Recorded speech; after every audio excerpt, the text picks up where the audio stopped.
मैं जितेंद्र गहलोत, आदर्श विद्या मंदिर विद्यालय, अध्याय 4 परमाणु की संरचना। 19वीं शताब्दी तक ये जान लिया गया कि परमाणु साधारण और अविभाज्य कण है, बल्कि इसमें कम से कम एक अपरमाणविक कण इलेक्ट्रॉन विद्यमान होता है। अर्थात हम ये कहते हैं कि परमाणु सूक्ष्मतम अविभाज्य कण है जिसे आगे तोड़ा नहीं जा सकता।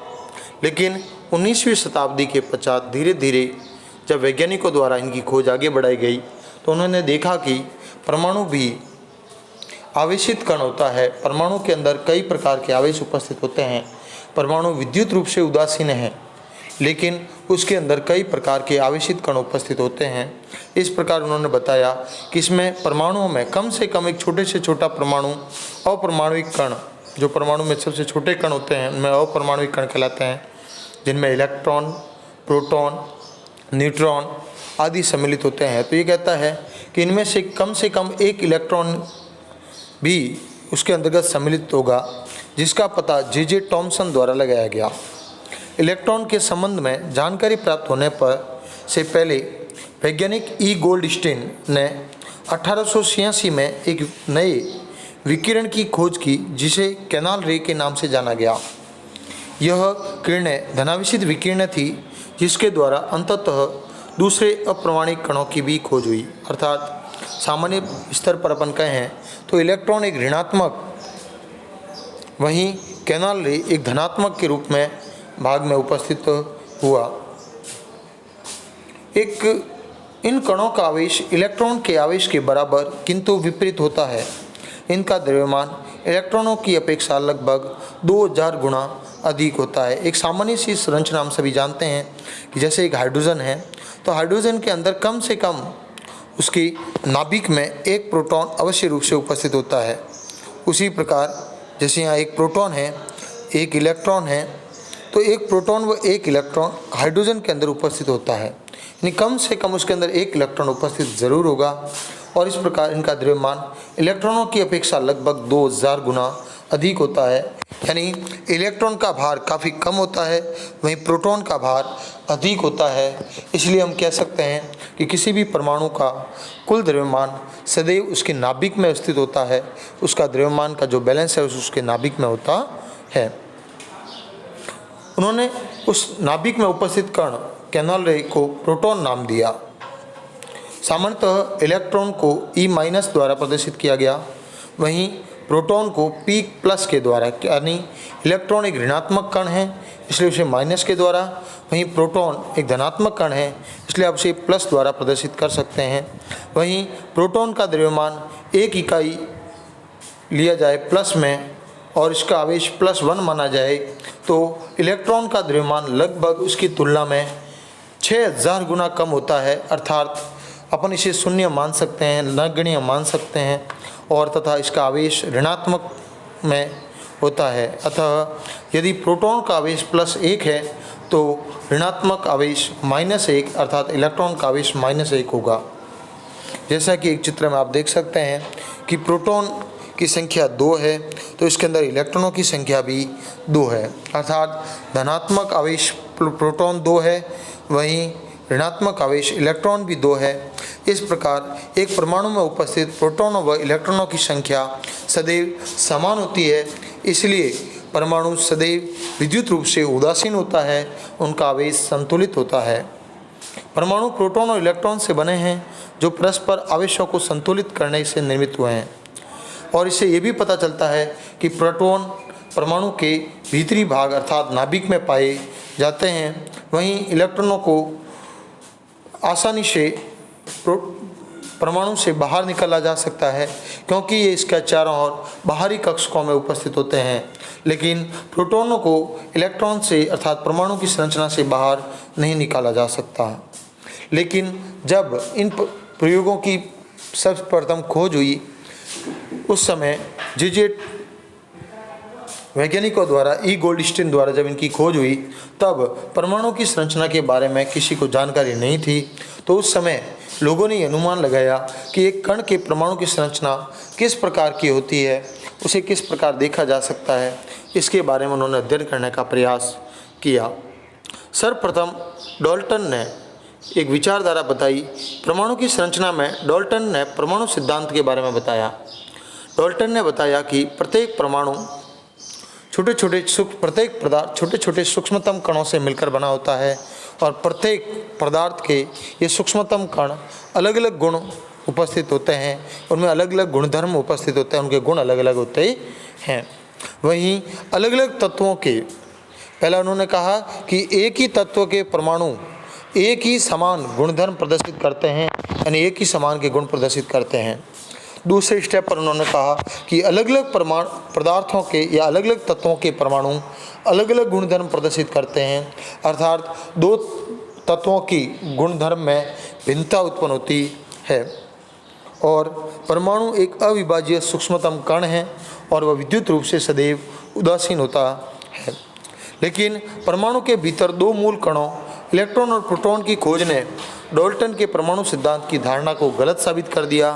अब ये जानना आवश्यक था कि इलेक्ट्रॉन और प्रोटॉन परमाणु के भीतर किस प्रकार व्यवस्थित होते होंगे और इनको समझाने के लिए बहुत से वैज्ञानिकों द्वारा मॉडल भी प्रस्तुत किए गए, जिनमें जे टॉमसन पहले वैज्ञानिक थे जिन्होंने परमाणु की संरचना हेतु अपना पहला मॉडल प्रस्तुत किया। उन्होंने अपनी पहली विचारधारा लोगों के सामने प्रस्तुत की।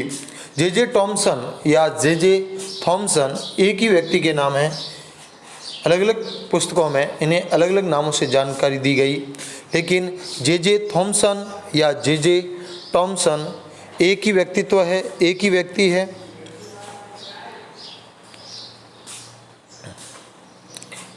भौतिक शास्त्री जे टॉमसन का जीवन परिचय। ब्रिटिश भौतिक शास्त्री अर्थात ब्रिटेन के फिजिक्स के यह एक प्रायोगिक विज्ञान के ज्ञाता थे जो का नाम जे टॉमसन अर्थात जे थॉमसन, जिनका जन्म 1856 तथा मृत्यु 1940 को हुई, का जन्म 18 दिसंबर 1856 के मैनचेस्टर के किशम हिल क्षेत्र में हुआ। इन्हें इलेक्ट्रॉन की खोज के कारण 1906 में उनको भौतिक शास्त्र में नोबेल पुरस्कार दिया गया। 35 वर्ष तक वे कैम्ब्रिज में कैवेंडिश प्रयोगशाला के निर्देशक भी रहे और उनके प्रयोग कार्यों के कारण उनके साथ प्रयोग करने वाले 7 सहयोगियों को भी, जो उनके साथ काम करने वाले 7 सहयोगी थे, उनको भी आगे चलकर नोबेल पुरस्कार मिला। टॉमसन का परमाणु मॉडल। टॉमसन ने परमाणु की संरचना से संबंधित एक मॉडल प्रस्तुत किया जिसमें उन्होंने बताया कि परमाणु एक क्रिसमस केक की तरह होता है जिसका बाहरी भाग धनावेशित गोला होता है तथा उसमें उपस्थित जो केक हैं, जो सूखे मेवे हैं, उन्हें आप इलेक्ट्रॉन के रूप में देख सकते हैं। अर्थात जैसे कि अपन कोई वस्तु केक वगैरह लेकर आते हैं तो उनका जो बाहरी आवरण है पूर्ण रूप से जो बना होता है वह धनावेशित भाग मान लिया जाए, लेकिन उसके अंदर जो सूखे मेवे हैं जो डाले जाते हैं उन्हें आप उसमें इलेक्ट्रॉन के भांति के रूप देख सकते हैं। वहीं हम हमारी ओर से देखें तो उन्होंने ये भी कहा कि आप इसे एक तरबूज के उदाहरण के रूप में भी ले सकते हैं। जिस प्रकार परमाणु में धन आवेश तरबूज के खाने वाले लाल भाग की तरफ बिखरा होता है, जबकि इलेक्ट्रॉन में धनावेशित गोले में तरबूज के बीज की भांति फंसे होते हैं। जैसे कि आप यहाँ पे एक तरबूज की आकृति देख सकते हैं। ये जो पूरा जो लाल भाग आप देख रहे हैं ये सभी धनावेशित भाग है। वहीं जैसे इसमें बीज है, यहाँ बीज उपस्थित है, यहाँ बीज उपस्थित है, ये बीज उपस्थित है, तो ये बीज एक इलेक्ट्रॉन है, ये एक ऋणावेशित भाग है। अर्थात उन्होंने कहा कि धनावेशित भाग उसके अंदर पूर्ण रूप से भरा हुआ होता है, वहीं ऋणात्मक भाग इसके कुछ भागों में स्थित होता है, इसके अंदर कुछ रूप में स्थित होता है। टॉमसन ने यह भी प्रस्तावित किया कि परमाणु धनावेशित गोले का बना होता है और इलेक्ट्रॉन उसमें फंसे हुए रहते हैं। उन्होंने कहा कि ऋणात्मक और धनात्मक आवेश का परिणाम सदैव समान होता है, अर्थात धनात्मक व ऋणात्मक परमाणुओं की संख्या सदैव समान होती है। इनकी संख्या बराबर होने के कारण परमाणु सदैव विद्युत रूप से उदासीन होते हैं। यद्यपि टॉमसन के मॉडल से, ये टॉमसन का एक परमाणु मॉडल के रूप में आप देख सकते हैं, जैसे इस प्रकार बाहरी आवरण में जो मध्य जो भी भाग है ये सारा धनात्मक है, वहीं जहाँ पे माइनस के जो संकेत हैं ये उसके इलेक्ट्रॉन के रूप में देखे गए। परमाणु के इस उदासीन होने की व्याख्या को तो सही बताया गया, लेकिन लेकिन कई वैज्ञानिकों द्वारा जब इसके प्रयोग किए गए तो इस मॉडल को पूर्ण रूप से समझाने में यह समर्थ नहीं था। ये मॉडल दूसरे वैज्ञानिकों के प्रयोगों को समझाने में सफल नहीं हुआ। थॉमसन ने परमाणु मॉडल की कमियां या सीमाएं, अर्थात थॉमसन के परमाणु के मॉडल में क्या क्या कमियां थी और उनकी क्या कमियां थी उनको समझने का प्रयास करेंगे। तो थॉमसन के परमाणु मॉडल के आधार पर रदरफोर्ड का अल्फा कण प्रकीर्णन की व्याख्या नहीं की जा सकती। अर्थात रदरफोर्ड ने अपना एक प्रयोग किया जिसके अंतर्गत उन्होंने परमाणु के ऊपर अत्यधिक बमबारी की, लेकिन उसमें अधिकतम कण खाली चले गए। यह उसको व्याख्या करने में सफल नहीं था कि यदि परमाणु पूर्ण रूप से भरा हुआ है तो पूर्ण रूप से उसके परमाणु फैल क्यों नहीं रहे, वो विपरीत टकरा कर पुनः क्यों नहीं आए, उससे होते हुए पार कैसे निकल गए। इस मॉडल के द्वारा ये भी नहीं समझाया जा सका कि धनात्मक आवेश और ऋणात्मक आवेश आपस में किस प्रकार बांधे गए हैं। ये परमाणु के स्थायित्व को नहीं समझा पाया, क्योंकि यदि कोई इलेक्ट्रॉन परमाणु के अंतर्गत स्थित रहता है तो धीरे धीरे वो गति करते हुए उसके नाभिक में जाकर टकरा जाएगा और वह नष्ट हो जाना चाहिए। इस मॉडल में परमाणु के नाभिक के बारे में कोई बात नहीं की गई और वहीं इस मॉडल के द्वारा हाइड्रोजन के स्पेक्ट्रम की व्याख्या नहीं की जा सकी।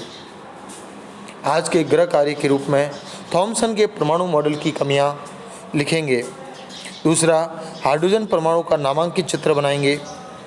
तीसरा, गोल्डस्टीन द्वारा खोजी गई विकिरण का क्या नाम था या उसका नाम लिखिए। धन्यवाद।